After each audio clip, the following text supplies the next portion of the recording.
So hey guys, welcome back. This side Om प्रकाश।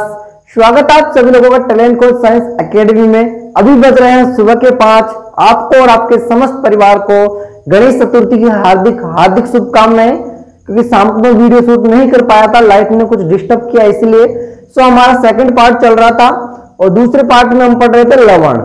और लवण में हमने कुछ लवण पहले पढ़ लिए थे कि अगर अमल क्षार से अभिक्रिया करेगा तो उदासीनीकरण अभिक्रिया होगी, अगर प्रबल अमल प्रबल क्षार से करेगा तो उदासीनीकरण अभिक्रिया होगी, अगर प्रबल क्षार दुर्बल क्षार से अभिक्रिया करेगा तो जो लवण बनेगा उसकी प्रकृति होगी परबलीय और उसका जो मान होगा वो होगा 7 से कम।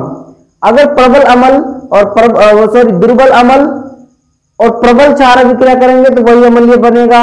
ठीक है, ऐसे करके हमने ये अभिक्रिया कर ली थी। दुर्बल अमल और दुर्बल क्षार जब अभिक्रिया करेंगे तो उदासीन लवण बनेगा।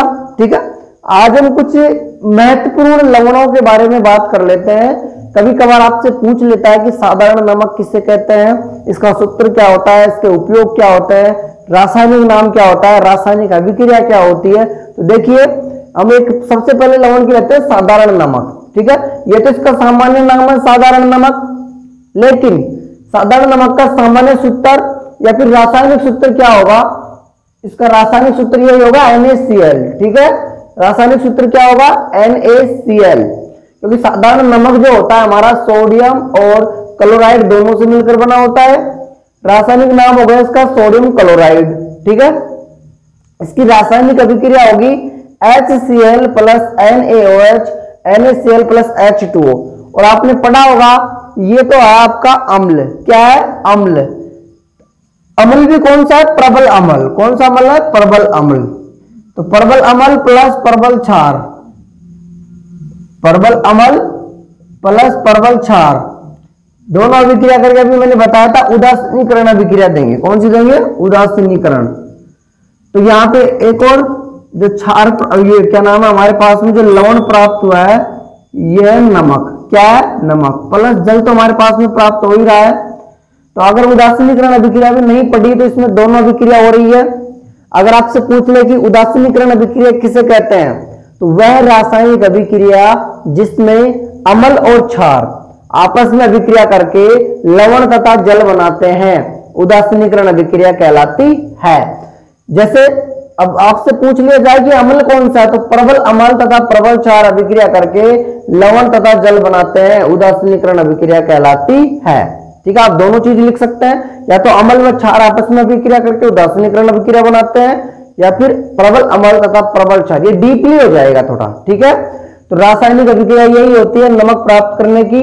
हमारे पास में नमक प्राप्त हो गया है यहाँ पे। ठीक है, साधारण नमक के उपयोग क्या क्या होते हैं, इसको देखो टेबल सॉल्ट एक और नाम है इसका, इसको टेबल सॉल्ट भी कहते हैं। अगर आपसे पूछ ले कि टेबल सॉल्ट किसे कहते हैं, तो साधारण नमक या सोडियम क्लोराइड को ही टेबल सॉल्ट कहते हैं। क्यों कहते हैं? क्योंकि इसको अपन टेबल पे आसानी से परोस सकते हैं, आसानी से इसको खा सकते हैं, सब्जी में, खाना खाने की रोटी में, प्रत्येक चीज में अपन नमक यूज करते हैं। और देखिए ये उदासीन होता है।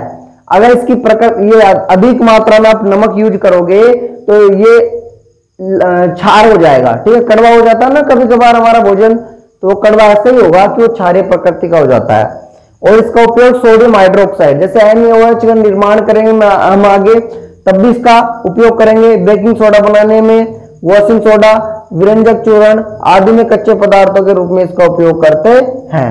यानी आप सोडियम हाइड्रोक्साइड का निर्माण करोगे ना, तो जब हम एक विधि का यूज करेंगे, ठीक है, तो उसमें भी ये सोडियम हाइड्रोक्साइड प्राप्त करने में उपयोगी है। बेकिंग सोडा में भी, वॉशिंग सोडा, इन सब में कच्ची सामग्री के रूप में उपयोग किया जाता है।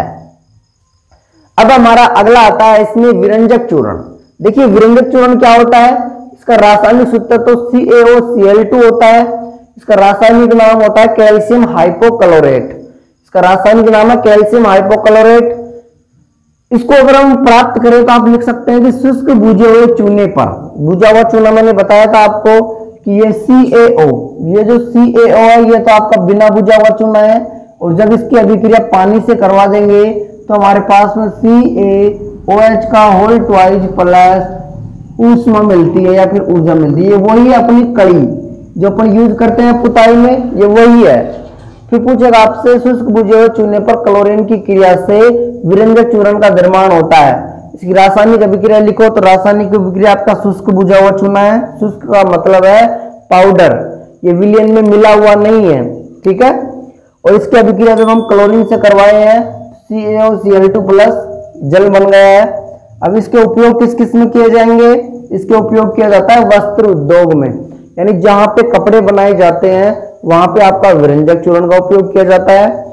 कागज फैक्ट्रियों में विरंजक चूर्ण का उपयोग किया जाता है। रासायनिक उद्योगों में, यानी जितने भी रासायनिक केमिकल वगैरह ये बनाए जाते हैं, रासायन केमिकलों से वस्तुएं बनाई जाती है, उन सब में विरंजक चूर्ण का उपयोग किया जाता है इनको धोने में। लाउंड्री बनाने में भी इसका उपयोग किया जाता है, लिनेन बनाने में भी इसका उपयोग किया जाता है, और भी कई सारी ऐसी चीजें हैं जिनमें आपका विरंजक चूर्ण का उपयोग किया जाता है। आपसे एग्जाम में यही पूछेगा कि विरंजक चूर्ण का सूत्र लिखिए, तो CaOCl2, इसका रासायनिक नाम कैल्शियम हाइपोक्लोरेट, ठीक है। इसको कैसे प्राप्त किया जा सकता है? तो शुष्क बुझे हुए चूने पर क्लोरीन की अभिक्रिया कराने से विरंजक चूर्ण को प्राप्त किया जा सकता है। इसकी अभिक्रिया लिखो, हमको बुझा हुआ चूने का सूत्र पता है CaOH का होल ट्वाइस प्लस इसकी अभिक्रिया क्लोरीन से कर दो, CaOCl2 प्लस H2 प्राप्त हो जाएगा। तो ये हमारे 2 लवण पढ़े हैं, अभी 4 लवण और बाकी है, उनको हम पढ़ेंगे। तो उम्मीद है कि ये वीडियो आपको जरूर पसंद आया होगा। प्लीज यार वीडियो को लाइक कर लीजिए, शेयर कर दीजिए, और आपको इस चैनल को सब्सक्राइब जरूर करना है। अगर आप फेसबुक पे देख रहे हैं तो फॉलो जरूर करना है और बेल आइकन पर जरूर प्रेस करना है। मिलता है नेक्स्ट वीडियो में। Thank you, wish you all the best. जय हिंद, जय भारत।